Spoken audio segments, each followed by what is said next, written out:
평양 남북 정상회담이 3일간의 일정을 모두 마쳤습니다. 회담 결과와 향후 일정들을 정리했습니다. 신천지가 인천에서 대규모 행사를 개최했습니다. 신천지 피해자들은 행사장 주변에서 규탄 집회를 벌였습니다. 대한예수교장로회 합신 제103회 정기총회가 폐회했습니다. 문재인 정부가 장관급 중폭 개각에 이어 국가 주요직 인사를 단행했습니다. 동성애와 낙태죄 논란으로 이어진 이번 인사를 살펴봤습니다. 정부가 발달장애인 생애 주기별 종합 대책을 발표했습니다. 관련 인물들의 의견을 들어봤습니다. 여러분 안녕하십니까? 구TV 위클리 뉴스입니다. 한 주간의 뉴스를 종합해드립니다. 문재인 대통령과 김정은 위원장이 세 번째로 만났던 평양 남북 정상회담이 모든 일정을 마쳤습니다. 이번 회담에선 김정은 위원장이 처음으로 비핵화를 언급했다는 점이 눈길을 끌었는데요. 회담의 최종 결과를 살펴보고 앞으로의 일정을 정리했습니다. 오현근 기자입니다. 남북 정상의 평양 공동선언은 보다 구체적이고 명확한 표현들을 담아냈습니다. 먼저 김정은 위원장은 처음으로 비핵화를 뜻하는 문구를 직접 읽어내려갔고 조선 반도를 핵무기도 핵 위협도 없는 평화의 땅으로 만들기 위해 적극 노력해 나가기로 확약하였습니다. 문재인 대통령은 남북 간 교류와 협력을 발전하기로 했다는 내용의 합의문을 강한 어조로 전했습니다. 교류와 협력을 더욱 정대시키기로 하였고 민족 경제를 균형적으로 발전시키기 위한 실질적 대책을 만들어 나가기로 했습니다. 양국 정상은 정상회담 마지막 날 오전 백두산을 깜짝 방문해 함께 산책을 즐기기도 했습니다. 김정은 위원장의 제안에 문재인 대통령이 응하면서 이뤄진 건데 이 자리에선 자유로운 백두산 관광이 이뤄지길 바란다는 이야기가 오갔습니다. 이후 문재인 대통령 내외는 모든 일정을 마치고 서울행 비행기에 올랐습니다. 남북 정상회담은 국내뿐 아니라 해외에서도 흥미로운 반응을 보였습니다. 특히 트럼프 미국 대통령은 북한의 핵사찰에 합의했다는 표현을 자신의 SNS에 남기며 비교적 긍정적인 입장을 보였습니다. 문재인 대통령은 현지 시간으로 24일 트럼프 대통령과 한미 정상회담을 가질 계획입니다. 이날 회담에서 트럼프 대통령에게 전해질 김정은 위원장의 특별 메시지가 있을지 여부도 관건입니다. 또 폼페이오 미 국무장관이 제안한 북미 실무회담도 성사될지 관심이 모아집니다. 구TV 뉴스 오현근입니다. 신천지 이만희 교주가 대표로 있는 사단법인 하늘문화 세계평화광복이 18일 인천에서 대규모 행사를 열었습니다. 신천지 피해자들은 행사장 주변에서 신천지에 빠져 집을 나간 가족들의 이름을 부르며 행사를 규탄했습니다. 한진식 기자의 보도입니다. 신천지 피해자들은 18일 오전부터 인천 아시아드 주경기장 주변에 결집해 신천지를 규탄하는 목소리를 높였습니다.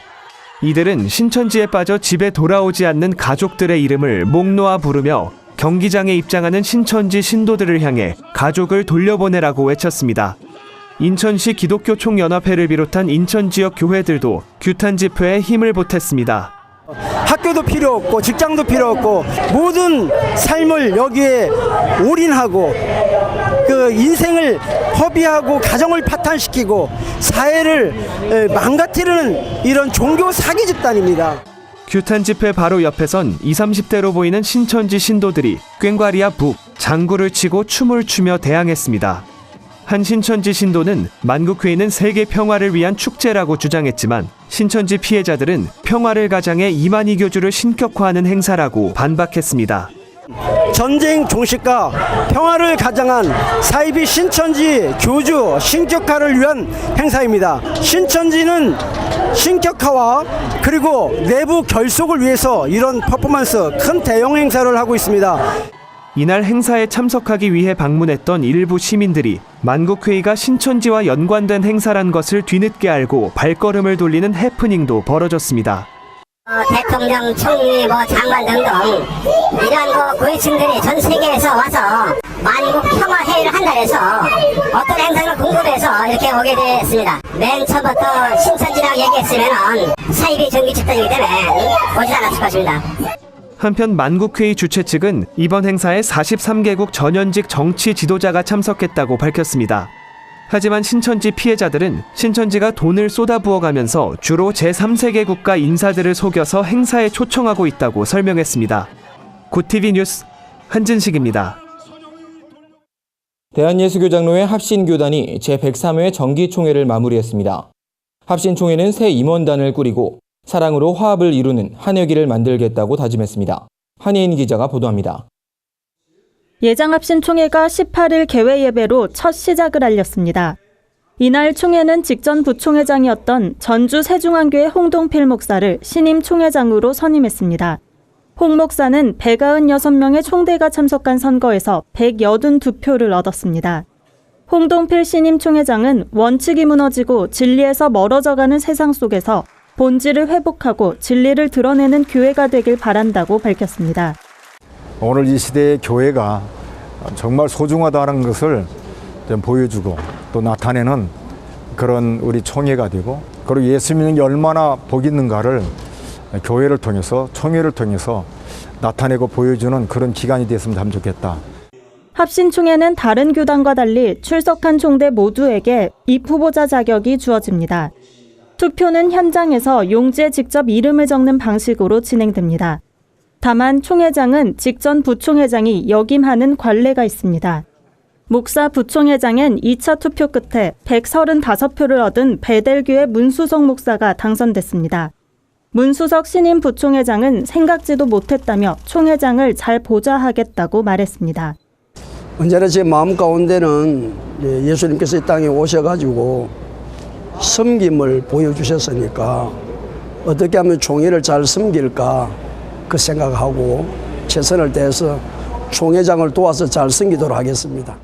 한편 이번 총회에선 동성애 관련 논의가 뜨거웠습니다. 둘째 날인 19일엔 동성애자나 동성애 지지자를 징계한다는 내용의 조항을 교단 헌법에 넣어야 한다는 주장이 제기됐습니다. 동성애를 찬성하는 교수나 교직원의 임용을 금지하고 관련된 강의를 할 경우 강력히 처벌하자는 의견도 제시됐습니다. 총회는 동성애 관련 개정을 두고 1년 이상 충분한 검토 절차를 가지겠다는 입장입니다. 국가인권정책 기본계획과 관련해선 총회 차원에서 대응 방안과 지침을 제시하기로 했습니다. 합신총회는 한 회기 동안 신학교 발전과 보호, 해외 선교 실천, 국내 교회 개척 등에 주요 관심을 둘 계획입니다. 굿TV 뉴스 한혜인입니다. 문재인 정부가 장관급 인사에 이어 일부 국가직 주요 인사들을 교체하거나 교체를 예고했습니다. 교계에선 관련 인물들의 친동성애 성향과 낙태죄 입장 등에 대해 우려의 목소리를 나타내고 있는데요. 어떤 상황인지 홍희연 앵커가 살펴봤습니다. 지난 4일 대통령으로부터 임명장을 받은 최영애 국가인권위원장. 최 위원장은 과거 여러 행보를 통해 성소수자의 인권을 중시하는 성향을 보여왔습니다. 기독교인으로도 잘 알려진 최영애 위원장은 취임사에서 차별금지법 제정을 추진하겠다고 밝혀 논란이 일고 있습니다. 일부 보수 진영에선 편향된 인권을 주장하는 이가 국가의 인권을 책임지는 자리에 앉았다며 우려의 목소리를 내고 있습니다. 헌법재판소장 후보자로 지명된 유남석 후보자도 관심을 모으고 있습니다. 그는 동성애에 관해 법률가로서 찬반 논의는 의미가 없다면서도 비판의 정도가 혐오가 된다면 곤란하다는 다소 전향적인 입장을 보였습니다. 또 대체복무제 도입 문제에 대해선 양심적 병역 거부자가 줄어들지 않고 있다는 점을 생각해야 한다며, 다만 대체복무제는 현역 복무와 비슷한 수준으로 해야 한다고 말했습니다. 최근 급부상하고 있는 낙태죄 폐지 이슈에 대해선 임신 초기 단계에서 원하지 않는 임신을 한 여성의 자기 결정권도 존중돼야 한다며, 낙태는 어느 정도 허용하는 방안을 신중히 검토해야 한다는 주장을 펼쳤습니다. 한편 정부 주요 인사들의 사회 문제에 대한 입장이 알려지면서 일부 교계를 비롯한 시민사회단체들의 반발도 확산되고 있습니다. 지난 11일 친동성애 성향의 진선미 여성가족부 장관 후보자 지명 철회를 촉구한 동성애 동성혼 개헌반대 국민연합은 진 후보자뿐 아니라 주요 공직자들의 동성애 조장은 있어선 안 될 일이라며, 특히 성경적 가치에 반하는 정책은 강도 높게 비판해 나갈 것이라고 말했습니다. 굿TV 뉴스 홍우연입니다. 정부가 오는 2022년까지 생애 주기별로 발달장애인을 평생 지원하는 대책을 추진하겠다는 계획을 밝혔습니다. 발달장애인 가족들은 환영하는 입장을 보이면서도 예산 확보 등 실현 가능성에 대해 우려의 목소리를 내기도 했는데요. 자세한 내용 한예인 기자가 취재했습니다. 발달장애인 생애주기별 종합대책은 생애주기에 걸쳐 10대 과제와 24개 세부 과제로 구성됐습니다. 먼저 발달장애 조기진단 강화를 위한 정밀검사 지원 대상이 1,000명에서 7,000명으로 확대됩니다. 통합유치원은 한 곳에서 17곳으로, 특수학교는 174개 교에서 197개 교로 확대됩니다. 특수학급과 특수교육 교원도 늘어납니다. 또 청소년기를 위한 방과 후 돌봄 서비스가 신설됩니다. 발달장애인의 취업과 고용을 위해 발달장애인 훈련센터를 늘린다는 내용도 포함됐습니다. 중노년기를 위해선 지역사회 커뮤니티 케어, 재가 서비스 등이 구축됩니다. 이와 관련 발달장애인 가족들의 반응은 어떨까요? 서울에 있는 발달장애인 평생교육센터에 들러 부모들의 이야기를 들어봤습니다. 가족들은 이번 대책이 발달장애인들이 비장애인들과 어우러질 수 있는 첫 단추가 됐다며 사회인식의 변화까지 이뤄지길 바란다고 전했습니다. 인식의 변화가 하루아침에 되지는 않겠지만 이번 제도를 통해서 그래도 좀 더 서로 함께 협력하고 함께 살아갈 수 있는 세상이 조금이라도 더 빨리. 반면 실효성 측면에선 미비한 부분이 많다고 지적했습니다. 대표적으로 내년에 신규로 시작되는 주간활동 서비스 대상만 봐도 전체 발달장애인 수에 비해선 너무 적다는 입장입니다. 저희가 느끼는 건 실질적으로 혜택을 받으시는 분의 1%가 처음에 시작을 1%가 안 되는 선이기 때문에 조금 스타트가 너무 미미하지 않나라는 우려는 있습니다. 사고 등 발달장애 보호자에게 위급 상황이 발생했을 경우 자녀를 맡길 수 있는 긴급 서비스가 필요하다고도 덧붙였습니다. 전문가들은 이번 대책과 관련해 발달장애인을 돌봄의 대상으로만 바라봤단 아쉬움을 전하기도 했습니다. 발달장애인들을 자립 가능한 사회 구성원으로 바라보는 것이 우선돼야 한다는 겁니다. 스스로 할 수 있는 것이 상당히 많습니다. 그래서 그 강점을 살려가지고 직업하고 연계하는 것을 하고, 그리고 스스로 주체적으로 할 수 있다면 자기 권리 주장도 자기가 하고 자기의 삶을 자기가 할 수 있도록 만들어주는 거가 필요한데, 발달장애인 종합대책 시행을 위해 정부는 올해 기준 412억 원의 예산을 내년 1,230억 원까지 확대할 방침입니다. 이번 대책이 발달장애인과 발달장애인 가족에게 희망을 줄 수 있을지 귀추가 주목됩니다. 구티비 뉴스 한혜인입니다. 착한 일자리를 통해 장애인의 자립을 돕는 굿윌 스토어가 대전 지역에서도 문을 열었다는 소식입니다. 세상 속 크리스천들의 다양한 이야기를 한진식 기자가 소개해드립니다.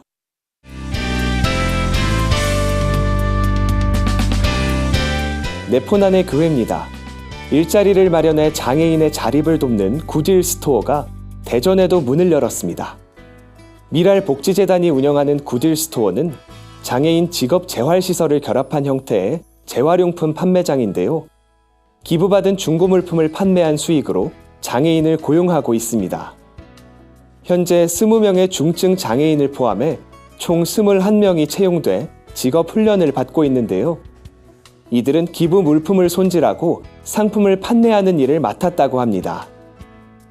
굿윌은 1902년 미국 보스턴에서 처음 시작된 사업인데요. 지금은 세계적으로 가장 성공한 장애인 직업재활 프로그램으로 평가받고 있습니다. 국내에서는 서울 송파와 전북 전주, 대전 등 5곳에서 매장을 운영하며 장애인들의 삶의 질을 높이는 데 기여하고 있습니다.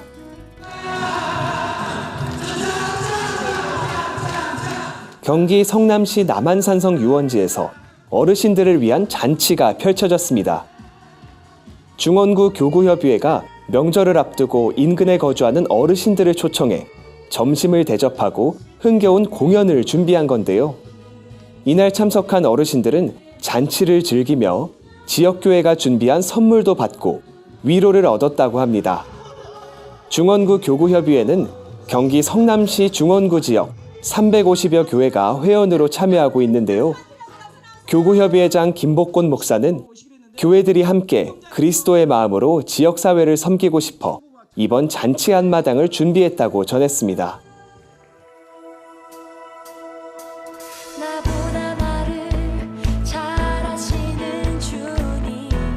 이번 소식은 성문 태권도 선교회에서 보내왔습니다.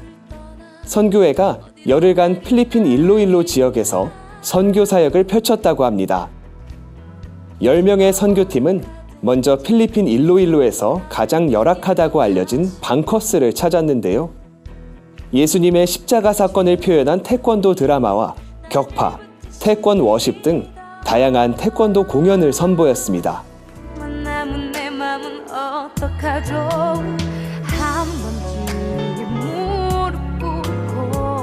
선교팀은 현지 대학생들에게 호신술을 가르쳐주고 현지 교회 성도들과 함께 윷놀이와 같은 한국 전통 놀이를 즐기며 교제를 나눴다고 하는데요. 선교회 김성문 회장은 언어는 통하지 않지만 전 세계 어디서든 하나님이 역사하시는 모습을 경험할 수 있었다고 소감을 전했습니다. 네포난의 교회는 시청자 여러분의 제보를 기다리고 있습니다. 함께 나누고 싶은 영상이 있다면 전화나 이메일로 참여해 주시기 바랍니다. 굿TV 뉴스 한진식입니다. 지구촌교회 진재영 목사가 갑작스런 사임의 뜻을 전했습니다. 기독교 윤리실천운동이 추석 명절, 존중과 배려를 위한 캠페인을 전개했습니다. 한 주간 분야별 주요 뉴스를 오현근 기자와 윤화미 기자가 전해드립니다.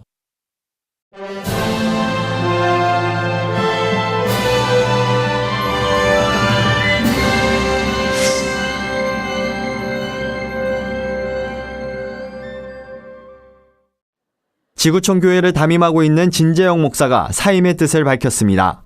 16일 주일 예배에서 드리는 삶이란 주제로 말씀을 전한 진 목사는 믿음으로 하나님께 순종했던 아브라함처럼 8년간의 사역을 내려놓고 하나님이 부르시는 아프리카 케냐 땅에서 선교를 시작하려 한다고 전했습니다. 이어 지구촌 교회에 부임할 때 힘들고 어려운 곳을 향한 부르심에도 하나님의 뜻이라고 이야기하며 떠날 수 있는 믿음을 구했던 것이 기억난다며 교회가 안정되고 건강한 지금 하나님 은혜를 생각하며 어두운 케냐의 영혼들을 위해 믿음의 길을 떠난다고 밝혔습니다.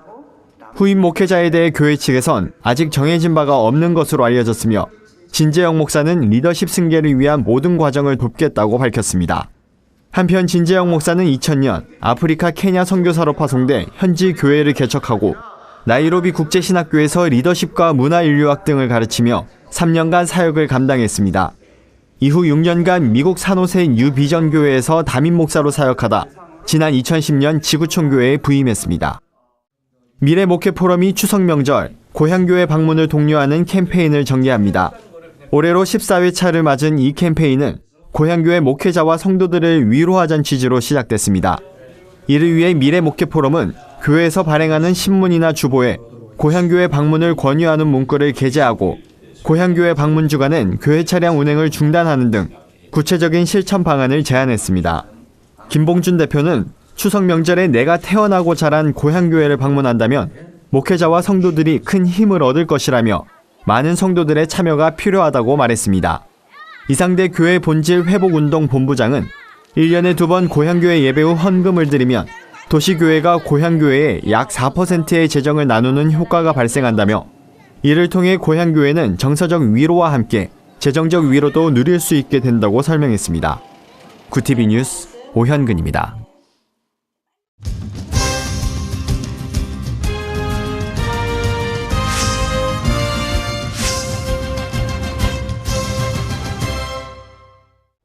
기독교 윤리실천운동이 추석을 앞두고 배려하는 그리스도인이란 주제로 9월과 10월 자발적 불편운동 캠페인을 전개하고 있습니다.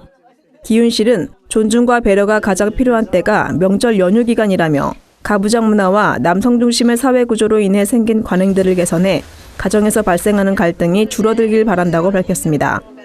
기윤실은 이를 위해 따뜻한 마음을 담아 칭찬하고 응원하는 말 건네기, 여성의 몫으로 여겨졌던 음식 준비와 정리 등 가사노동 함께하기, 말하기 전에 상대방의 입장을 생각해보기 등 다양한 실천 과제도 제시했습니다. 이 밖에도 불편하지만 고쳐야 할 언어들을 재미있게 소개했습니다. 인구 문제의 책임을 여성에게 돌리는 단어인 저출산은 저출생으로, 엄마가 아이를 태워 밀거나 끌고 다닌다는 의미의 유모차는 유아차로, 특정 성을 지칭하는 여의사, 여교수는 의사, 교수로 고쳐 사용할 것을 제안했습니다. 배우에서 감독으로 전향한 후 활발한 활동을 펼치고 있는 추상미 감독이 한국전쟁 고아들의 비밀 실화를 다큐멘터리 영화 폴란드로 간 아이들로 제작해 화제입니다. 1951년 전쟁 고아 1,500여 명은 언어도 문화도 다른 폴란드로 비밀리에 보내졌습니다. 2차 세계대전을 겪은 폴란드 선생님들은 무조건적인 사랑으로 아이들을 8년간 보살폈지만 아이들은 갑작스러운 송환 명령을 받고 폴란드를 떠나게 됩니다. 추상미 감독은 탈북 소녀 이송과 함께 아이들의 발자취를 따라가면서 폴란드 선생님들을 직접 만났고 그들의 위대한 사랑을 카메라에 담았습니다. 아이들이 겪은 전쟁의 상처를 지워주고 싶었다는 폴란드 선생님들의 고백은 특별한 감동으로 다가옵니다. 특별히 이번 영화는 수많은 전쟁 고아를 태우고 폴란드로 향하는 기차 등 당시의 모습이 담긴 흑백 필름이 함께 공개돼 관객들에게 더 깊은 울림을 선사할 예정입니다. 역사 속 어디에도 기록되지 않은 비밀 실화, 다큐멘터리 폴란드로 간 아이들은 오는 10월 31일 개봉됩니다. 전국 개척교회연합회가 구티비와 업무 협약을 맺고 한국교회 선한 사역을 전하는 구티비 글로벌 선교방송단 사역에 힘을 모으기로 했습니다. 전국 개척교회연합회 회장 옥경원 목사는 작은 교회를 여러 방법으로 지원하기 위해 설립된 우리 단체가 구티비를 만나 협력하게 돼 기쁘게 생각한다며 교회의 선한 뉴스를 세상에 알리는 사역이 좋은 결과를 맺을 것이라고 말했습니다.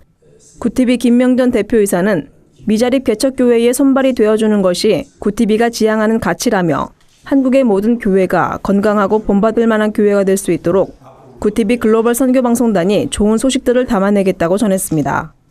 전국 개척교회연합회는 어려운 교회들을 돕기 위해 2001년 출범했습니다. 개척교회의 재정과 인프라를 동원해 지원하고 있으며 현재 3만 명의 회원이 활동하고 있습니다. 구티비 뉴스 윤화미입니다. 구티비 글로벌 선교방송단 교회 기자들이 취재한 전국교회 소식 전해드립니다. 예장통합 광주동로회 여전도 연합회가 지혜는 그 얻은 자에게 생명나무란 주제로 세미나를 개최했습니다. 예배 설교를 전한 신안교회 우수명 목사는 교회 안의 장벽을 물리치고 섬기며 나아가는 모든 여전도 회원들이 되길 바란다고 권면했습니다. 이어 강의한 월광교회 김유한 목사는 교회 봉사를 하면서도 기쁨이 없다면 바른 섬김이 아니라며 스스로 은혜를 누리며 살아가도록 예배 생활에도 힘써야 한다고 강조했습니다. 사단법인 복음의 전함이 대한민국을 전도하다 캠페인을 펼치고 있습니다. 복음의 전함은 광주 전라 지역을 방문해 캠페인을 소개하고 복음으로 하나 될 대한민국을 위해 노력하겠다는 뜻을 전했습니다. 고정민 이사장은 복음 광고를 통해 한국교회가 다시 일어서야 한다며 지역교회들이 협력해 주길 바란다는 뜻을 전했습니다. 기독교 선교를 위한 광주 횃불의 2018년 2학기가 시작됐습니다. 개강 첫 강의를 전한 해오름교회 최낙중 목사는 교회는 성령의 역사 없이 나아갈 수 없다며 횃불의 소속 모든 목회자들이 선한 목자의 마음으로 사역에 헌신하길 바란다고 말했습니다. 한편 기독교 선교 횃불재단은 건전한 목회 활동을 지원하는 단체로 서울과 대구, 대전, 광주 등 전국 각지에서 활동하고 있습니다. 한 주간 해외 주요 뉴스를 정리해드립니다.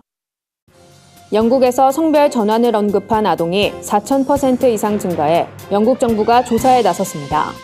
UK 익스프레스 보도에 따르면 2009년부터 2010년엔 성전환 시술을 고려하는 청소년이 97명에 불과했으나 2017년부터 2018년 사이 2,510명으로 늘어났습니다. 성전환 수술을 언급한 아이들 중 45명이 6세 이하였으며 가장 어린 아이는 4세인 것으로 나타났습니다. 루마니아에서 결혼을 남녀의 결합이라고 정의하는 개헌안을 놓고 다음 달 국민투표가 실시됩니다. 전문가들은 루마니아의 이 같은 결정엔 종교적 요인이 크게 작용한 것으로 분석했습니다.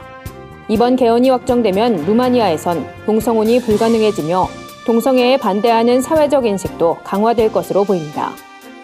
말레이시아가 청년 참정권을 확대하기 위해 선거 연령을 현행 21세에서 18세로 낮추기로 했습니다. 이에 따라 말레이시아 정부는 곧 연방 헌법 개정 작업에 착수할 예정입니다. 한편 선거 연령을 18세로 낮추면 말레이시아의 유권자 수는 370만 명가량 늘게 됩니다. 전문가들은 지난 총선에서 20, 30대 유권자가 차지하는 비율이 40% 내외였다는 점을 고려하면 차기 총선에선 유권자 절반 이상이 10대와 20대, 30대가 될 것으로 예측했습니다. 세계적인 K-팝 그룹 방탄소년단이 전 세계 국가 정상들이 집결하는 UN 총회 무대에 설 것으로 알려졌습니다. 방탄소년단은 오는 24일 뉴욕 UN 본부 신탁통치이사회 회의장에서 열리는 UN 아동기금 청년 어젠다 제너레이션 언리미티드 행사에 참석해 3분가량 연설도 진행합니다. 앞서 피겨여왕 김연아도 지난해 11월 UN 본부 총회장 연단에서 평창올림픽 성공 개최를 기원하며 연설한 바 있습니다. 이상으로 뉴스를 마칩니다. 구TV 위클리 뉴스는 인터넷 신문 데일리 굿뉴스를 통해서도 보실 수 있습니다. 즐거운 추석 명절 보내시길 바랍니다. 시청해주신 여러분 고맙습니다.